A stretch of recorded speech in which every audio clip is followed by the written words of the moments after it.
तर या ठिकाणी आपल्याला क्वेश्चन नंबर 5 सॉल्व करायचा आहे. A simple pendulum is oscillating with amplitude A and angular frequency omega. Okay, एक सिंपल पेंडुलम आहे जो ऑसिलेट होतोय, एम्प्लिट्यूड ए दिलेला आहे आणि त्याची फ्रिक्वेन्सी ओमेगा इतकी दिलेली आहे. At displacement X from the mean position.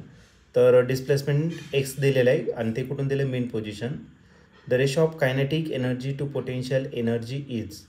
तर आपल्याला या ठिकाणी रेशो फाईंड करायचा कोणाचा, kinetic energy to the potential energy.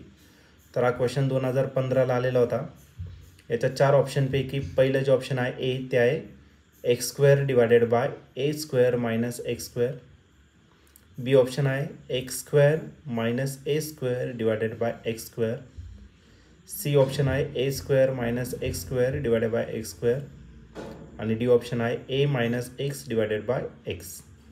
तर या 4 ऑप्शनपैकी या क्वेश्चनचा करेक्ट आन्सर काय असणार आहे, तर ते आपण याला सॉल्व करूया आणि मग डिसाईड करूया.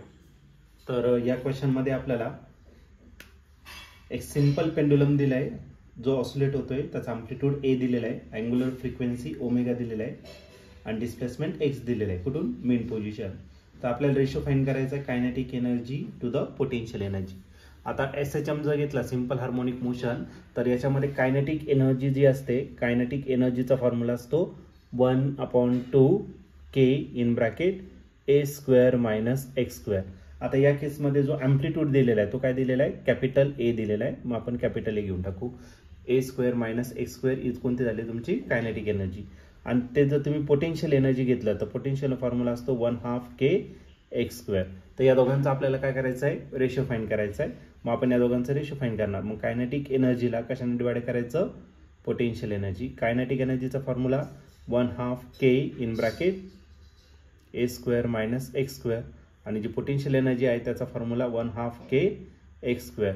1/2 काय आला, कॅन्सल. के पण काय आला, कॅन्सल.